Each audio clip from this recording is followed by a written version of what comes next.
Well, hello. Welcome to Behind the Pulpit for June 19th, 2023. Hard to believe we are basically halfway through the year, and we've been doing our new format for a couple months here.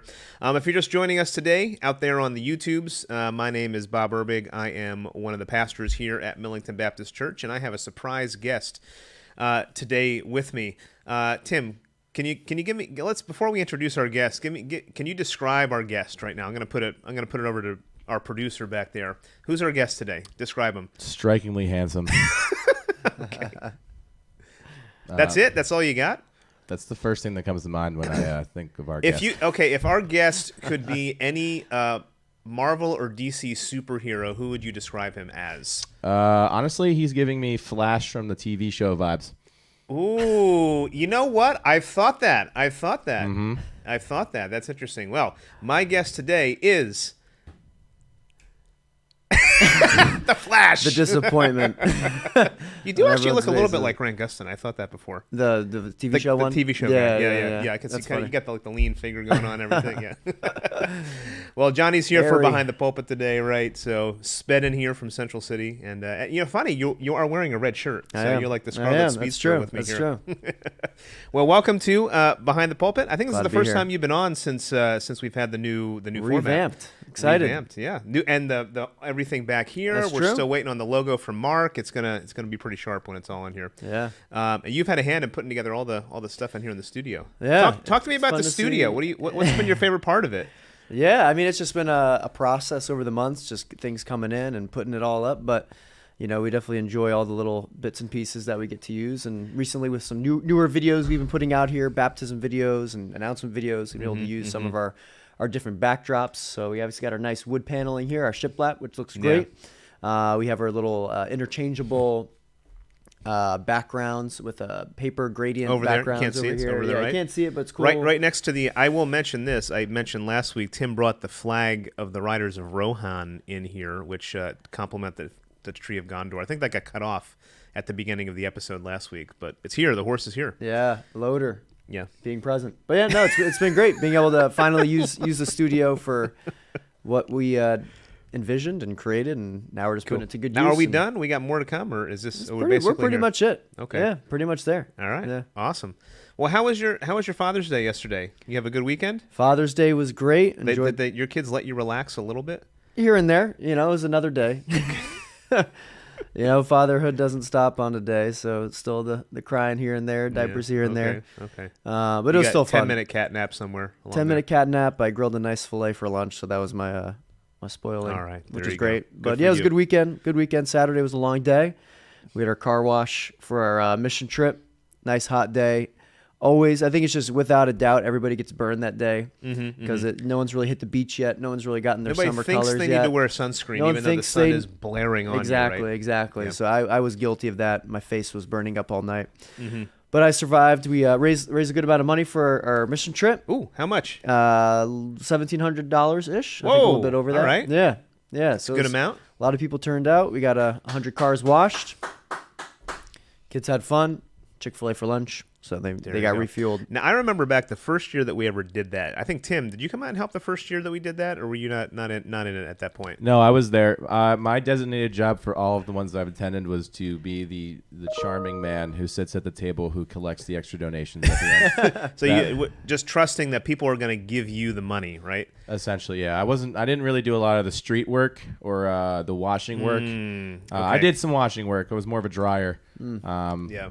Those were my the first year we did it, I think it rained washing. Quite a bit, which surprisingly we still got 100 cars. You washed 100 cars yesterday? We did, yeah. Man, you had to move 9 to 2. Yeah, that's a lot of cars quick. in right. 5 hours, right? So you had to wash at least 20 cars an hour. Yeah. And that was good. We were moving. There was hardly ever any dry periods. So. All right, impressive. Yeah. Well, in our show, what we do is we do a little bit of this bantering, and then we talk about what's coming up in the life of NBC. We talk a little bit about what's in the news, and then we dive into some questions if you've written them in, or we talk a little bit about topics we cover in the sermon. So before we get into that other stuff, what else is coming up for youth? You guys have a pretty busy summer coming up. Yeah. Clue us in on how we can support or be involved or pray or whatever. Sure. Yeah, I mean, so summer, a lot of people are away, camps, sports, vacations, beach, all that stuff. But we do still want to connect with our teens and have touch points for them throughout the summer. So we have a lot of fun events that we kind of do throughout. We do our own beach days, Six Flags, ice cream days, bowling night. So those are more of our fun events. But then we have 2 more things that are a little more, I guess, serious and hopefully faith growing and serving. So this place for VBS is just packed full of teens.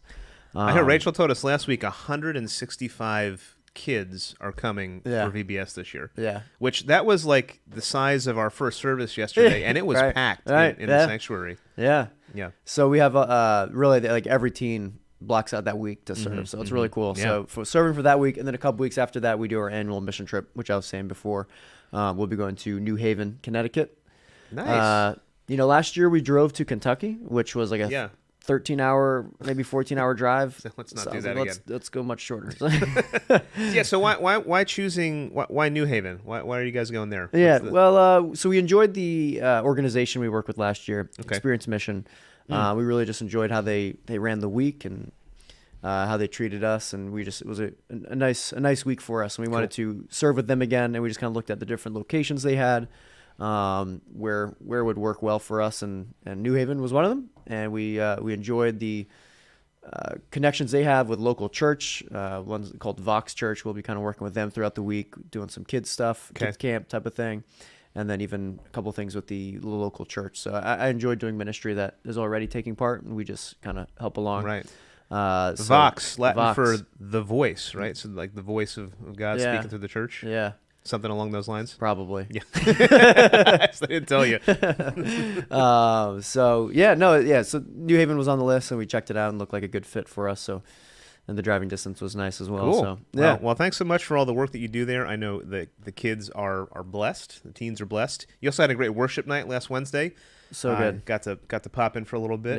Yeah. I'm thinking about that song you were singing about Christ be magnified, and how that's just the prayer of all of our hearts. It should be that Christ will be magnified in everything that we do. Right. Powerful song. Yeah. Thanks for bringing that out. Yeah.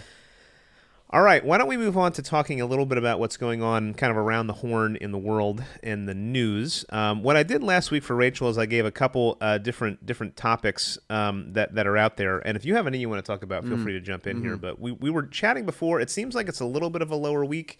In terms of news stuff, nothing's like super big breaking. But today you might not realize is Juneteenth, so we can talk a little bit about Juneteenth, federal holiday now. Also, in the church world, there was a Southern Baptist Convention national conference gathering, family meeting. I forget what they call it, where they had some issues come up there. They've been debating, and then Tim also said the third one was we had something about here locally in New Jersey, something about the seashells. What was that? What was that headline there, Tim? NewJersey.com article, think twice before taking seashells home from New Jersey beaches. Experts warn. A lot of essentially just talking about possible. What are they warning about? Something to do with how it relates to global warming, I think, is somewhere. I didn't read this extensively, but so, a lot of times, especially with sand dollars, they're actually living animals. So a lot of times people will pick them up I see. And they bring them home, and they actually All right. end up So somehow brutal. If you take a sand dollar home with you, you're going to be contributing to global warming. Is that what the article is saying? I didn't. So either buy an electric car or don't touch the seashells. Okay. Or do both. I think that's what. I guess we could debate whether electric cars are really the answer or not. That could be another debate we could have. That could. Where are they getting their Anyway. electricity from? There are at the end of the article there's a list that you must check all the boxes on this list before you bring the seashell home. Would you like to hear the list? I would like to hear that. Can we talk about that? That's actually pretty Yeah. intriguing. What's Yeah. going on with the seashells here All right. in New Jersey? So Like seashells that have come down from Manhattan and they have needles inside of them or something. but if it must be seashells in terms of things that you bring home from the beach, the New Jersey Sea Grant Consortium provides these ethical guidelines to keep in mind. All right. First, ensure the shell is fully empty, that there is no living creatures still inside. Like a mollusk Correct. of some kind. While it may be Yeah. tempting to take I remember that from high school. Mollusks. While it may be tempting to take home a mud snail or hermit crab, marine organisms do best in their natural environments and not your tank at home.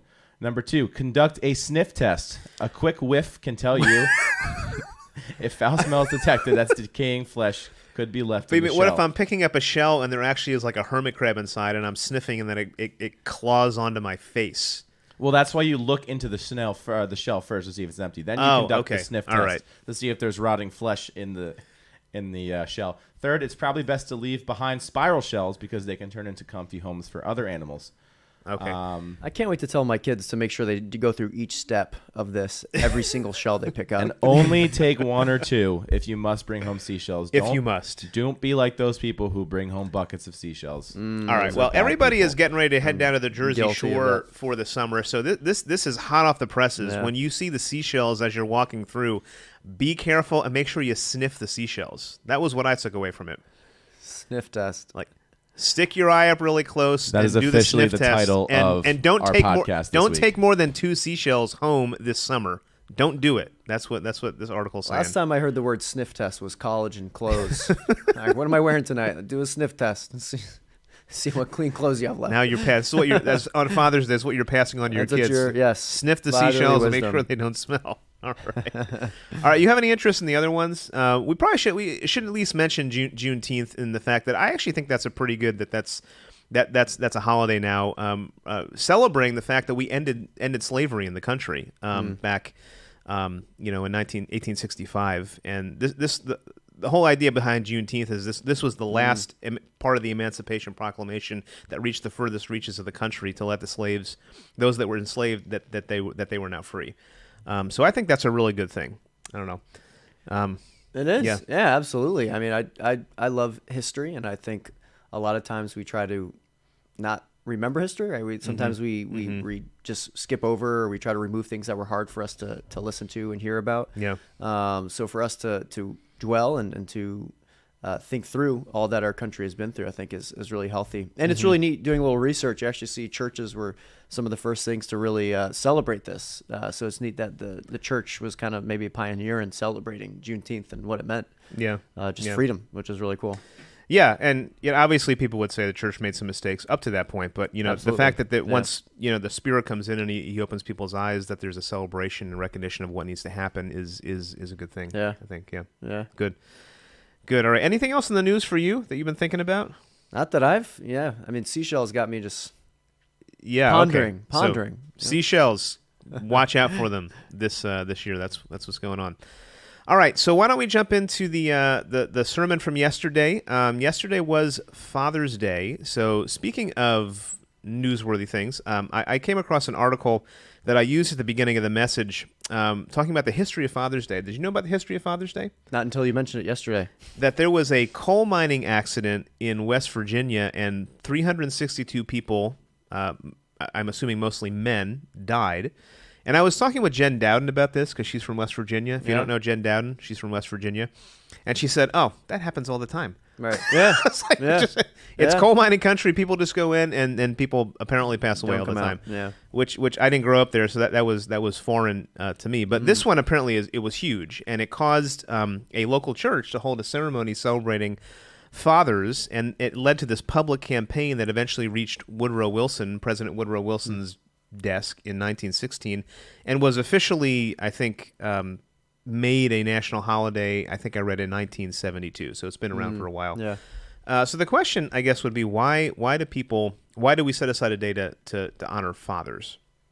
Why would you think that's an important thing to do? Yeah.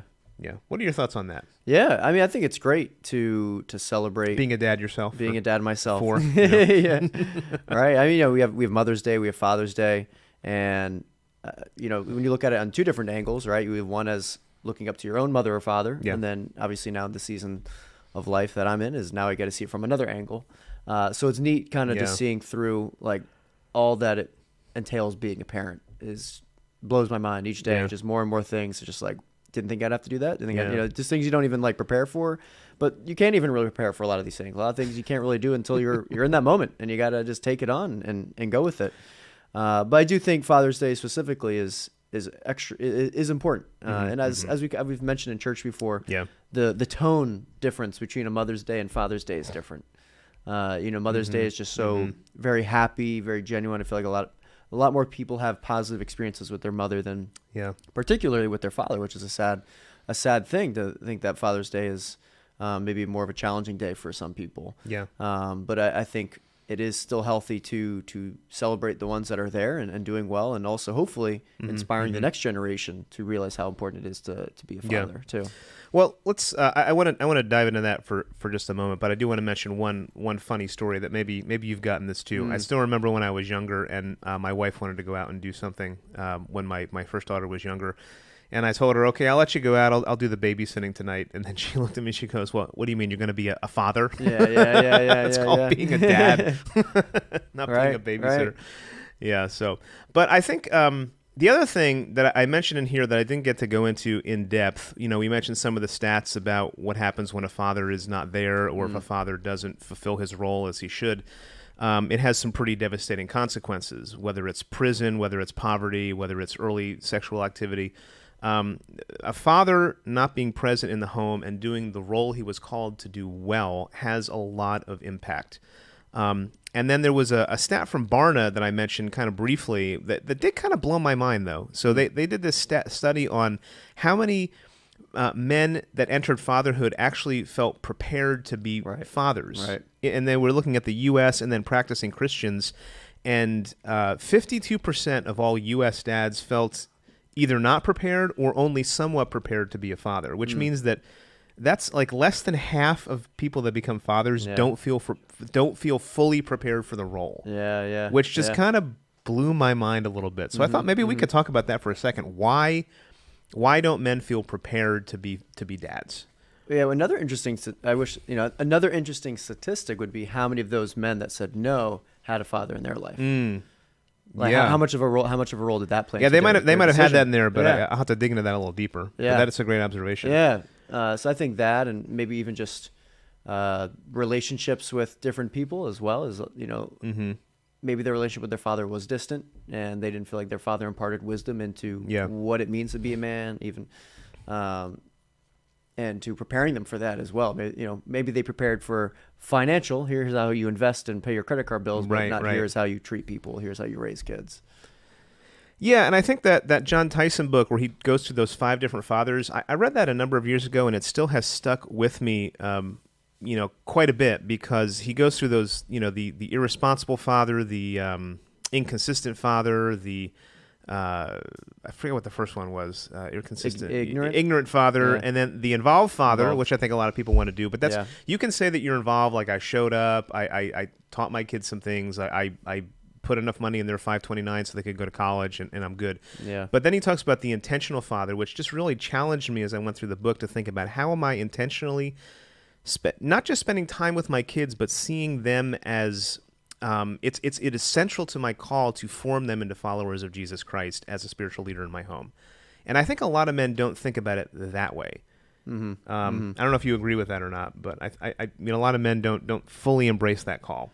Right. Well, I think like what you were mentioning yesterday in just the long day at work, you want to go home and just put your feet up. And I've been guilty. I get it. Right. So I think as intentional you are with many other things in your life, you have to be as intentional with your kids. You're intentional to pay your bills. You're intentional to work and do a good job. And then when you get home, you got to be intentional to being a dad to your kids and what all that entails. It's not just, I worked so you could have money to pay for your food, but emotionally involved, physically involved, in many other ways. So I do think it can kind of get tossed on a back burner when really it should never be on a back burner. Or you tend to think I've done enough. Like I've covered enough. Yeah. What more do you want from me? Exactly. Right. It's the mindset of too many people.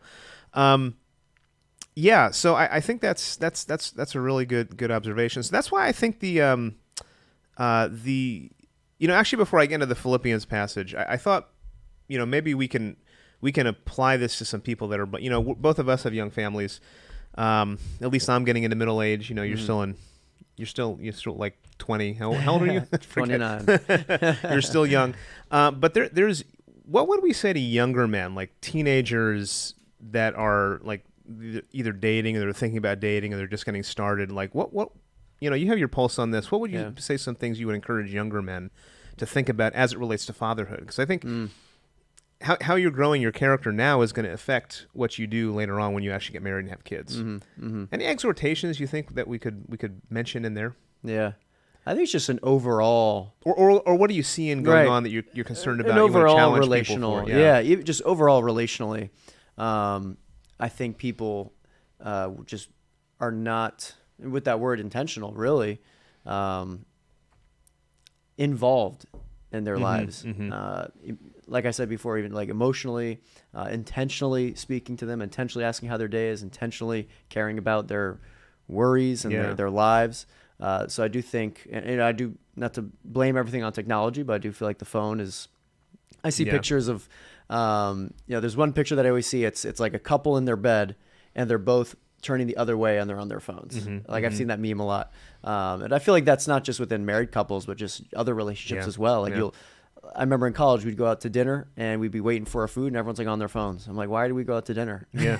Like usually you go out to dinner to hang out with people, talk and eat the food. We're just here just to eat the food, it looks like. So I just do think relationships in general need to be more cared thoughtfully, and your love for them shows in the various aspects. So I do think just that in general, how you treat your friends, I think will affect how you treat your son or your daughter. How you treat your mom will eventually affect how you treat your wife. So I think all the relationships that we have are different, but and that might be something to look into people that you're thinking about as a future spouse. How are they treating the other people in their life? Because ultimately, it might they might not do that to you at the beginning, but it's turn around and start doing it to you later on. Exactly.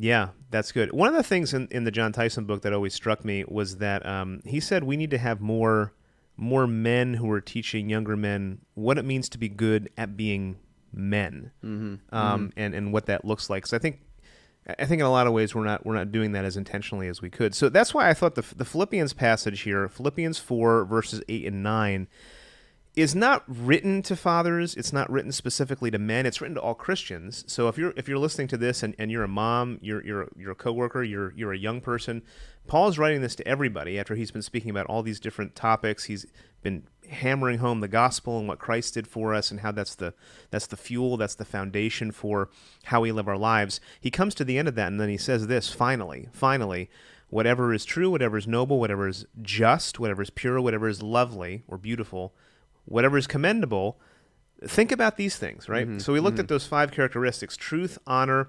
justice, purity, and beauty. And this verse, I remember, I'm sure I read it before, but in college it really sat out to me as something that I should sit down and I should meditate upon every day in my devotional life. How are these characteristics, which are fueled by a life changed by the gospel, influencing how I live my life? So if you're a father, or if you're really anybody, is your life marked by truth, honor, justice, purity, and beauty? Yeah. What do you think about that, as using that as a... Or what questions do you have about that? Did that bring anything up in your mind as we were going through it yesterday? Yeah, I mean, I love how, and this is something we actually talked about at Sunday school a few weeks ago. Good. Paul starts at the thought level. Right? Good. Yeah, good. He starts at the thought level. Yeah. A lot of times, we look at all various actions that we have. Even Jesus addresses this, right? Right. In his Sermon on the Mount, right? And what we were talking about the teens was, okay, yeah, just because you're not stealing, you're not doing these things, doesn't mean everything's good, right? Like you got to observe the thought process, because what happens before a majority of those actions is we do think. Sometimes we don't, but a lot of times before we act but don't think, right? A lot of times before we do something, we do think about it. So Paul is saying, I want you to go a step before the action, and I want you to go through the thought process and think through these things. So, and honestly, when you do that, a lot of actually negative things that you might feel go away. So if you struggle with greed, if you struggle with lust, if you struggle with gossip, then you start attacking things at the thought level, you'll have to think through, is what I'm thinking about, my friend over here who I'm judging, am I thinking them in purity, in a just way, in a lovely way? I'm not, so you can kind of cut down at those things and then even feel more at peace, more joyful if you're able to, look at things at the thought level. Yeah. Well, I think, and this made me think, I didn't get to use this in the message, but it made me think about James chapter 1, right? We did a sermon series on this a few years ago. James chapter 1, starting in verse 16, he exhorts everybody, don't be deceived, my dear brothers and sisters. Verse 13, when tempted, no one should say, God is tempting me, for God cannot be tempted by evil, nor does he tempt anyone. And then verse 14, but each person is tempted when they're dragged away by what? By evil desire and is enticed. And then verse 15 is the key one here. This is kind of a chain that he sets up. Then after desire has conceived, it gives birth to sin. Sin, when it's full grown, gives birth to death. So it begins first with desire, what's inside. And I think the things that we choose to think about and fixate on is going to influence our desires, or the Puritan writers used to call it our affections. The things that capture our hearts, you know. So that's why that's at least part of the reason why I think probably Paul starts at that thought level. Yeah. Also, and again, this is some cultural background that I didn't get into, but in Greek society at that time, there was all these different virtue and vice lists that were going on. So Paul's at least probably borrowing some of that under the inspiration of the Spirit to remind people what the good life actually is. And today, we have a bit of a twisted view of what it means to live the good life, what we should be thinking about, what captures our thoughts and actions. But I particularly think that list of 5 is really good and comprehensive. Like, what's under attack today? Truth. What does it mean to live honorably? Like, people have different views of that. Justice, and that's a loaded term for a lot of folks. But if you actually look at like biblical justice, how do you stand up for people? How do you do what's right even when it's hard? Purity. I mean, come on. Come on. We live in a very impure society. And then finding what's truly beautiful and fixating our lives on that and teaching others what it means to fixate on beauty is those are all good. And then the word commendable really means that if you're doing all those things, you're going to give a good report with your life. So the challenge yesterday was what would people say about you? What is your life giving a report to? You know. Yeah. So what else? Any other thoughts? I really enjoyed your one quote yesterday by Meg Meeker. I want to read that book now. Strong Fathers, Strong Daughters. I just love the quote at the end where it says, "You were made a man for a reason, and your daughter is looking to you for guidance that she cannot get from her mother." Maybe an unpopular opinion, but men and women are different. They are. Depends on which circles you're running in. But yes, of course, during the month of June, there's a lot of questions about that today. And ironic, but also a lot of pushback from society because men and women are different, and they're different for reasons. I was actually talking to someone who's doing a co-ed volleyball tournament. And in the co-ed volleyball tournament, the boys are not allowed to spike the ball. Only the girls can. So I was like, interesting. Like, they're seeing some difference in the way boys play volleyball than girls. So there are some differences. But anyways, to the quote, there is a reason, a father is needed, right? And you see, I think that's interesting because there's some things mothers have that I will never have, right? My wife bore all of our children, went through the labor process. I heard somebody say women, they have a superpower. They can right. Take care of and birth a baby. And that's something I will never do, right? Right, exactly. I've heard a couple jokes about that. Like if men were to have babies, either we'd have no babies or we'd have one and be like, I'm never doing that again. So there is that's true. A beautiful thing to admire of mothers. Having my abdomen cut open, no. Yeah, exactly. But I just thought that was a really interesting quote as having a daughter myself, and thinking through what's my relationship going to be like with her, and vice versa. There's going to be some things I can't give to my children that only their mother can. But I just think it's a strong challenge to men to be something that they need to be for their kids, because they're going to go to you for something, for a reason. And it really struck out to me about the importance of fathers and fatherhood. And I think, men, you should feel the weight of that. Feel the weight of being a father in a good way, like that God has made you who you are for a reason. And if we're not living that out and we're not putting a whole heart into that, and we're not trying to work on ourselves, there's going to be consequences for other people in our lives. And not that everybody does it perfectly. We're all going to mess up. Nobody's perfect, but take seriously the call to be a dad and to grow into that, and not just to think about those actions. Paul says put them into practice. So live out truth and honor and justice and purity and beauty. Like that's something that should mark our lives and all that we do. Yeah, it was great. Good. 489 Christian, 489. The 489 father, right? And memorize Philippians 4:8-9, man. It's a great verses. Now next week Clint Watkins is going to come. He's going to finish it off. We're ending Philippians, and then he's actually going to be here next week, so I'm interested to talk with him about that. Yeah. And then the week after that, we're going to be starting a series called SWAT. Spiritual Warfare and Tactics. So we're going to look at Ephesians 6 for 6 weeks. It's gonna be fun. SWAT. When you interview Clint next week, you should just say SWAT and see what comes to his mind and his history here at Wellington Baptist Church. I've forgotten about that. I'll see if he's going to share his story. Yeah.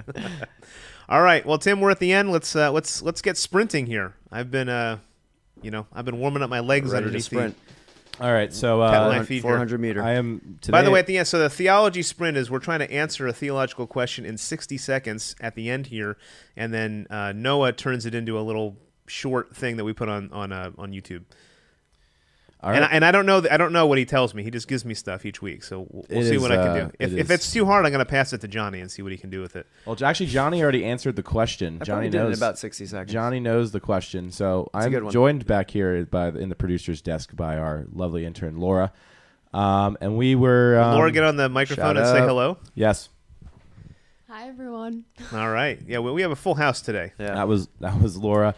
So we were checking out our extensive Theology Sprint database, looking for a Theology Sprint for Bob. You asked ChatGPT to come up with a question. Oh, that's next week. Thank you for that. Right. So, Bob, what is replacement theory, and what is your brief view on it? Okay. Well, if I understand that correctly, replacement theology would be that the church has replaced Israel as the people of God. So this is a big debate between dispensational and covenant theology, and how does the Bible tie together, and how do you relate the two peoples of God, the nation of Israel that was chosen, by God starting in Genesis 12. And then what is that relationship with the church? There's a lot of history with that. I can't certainly go into it. My where I think I'm currently at is that they are two different people, but there is a continuity of how it works throughout Scripture. So the church is not God's plan B, but it is a continuation of what God is working on throughout throughout the history of redemption. So I don't think that the church has replaced Israel, but they are both the people of God. All right. Man, a lot to be said about that, Tim. Come on, I can't do that. That's really hard to do in 60 seconds. All right, There's a lot of nuances there. It's well done. Maybe ChatGPT will do a better job next week. Perhaps. Yeah, I'm actually more into this progressive covenantalism recently, so I got to do some more reading on that, and I can do a blog post on that or something. Dave and I have both been doing some reading on that recently.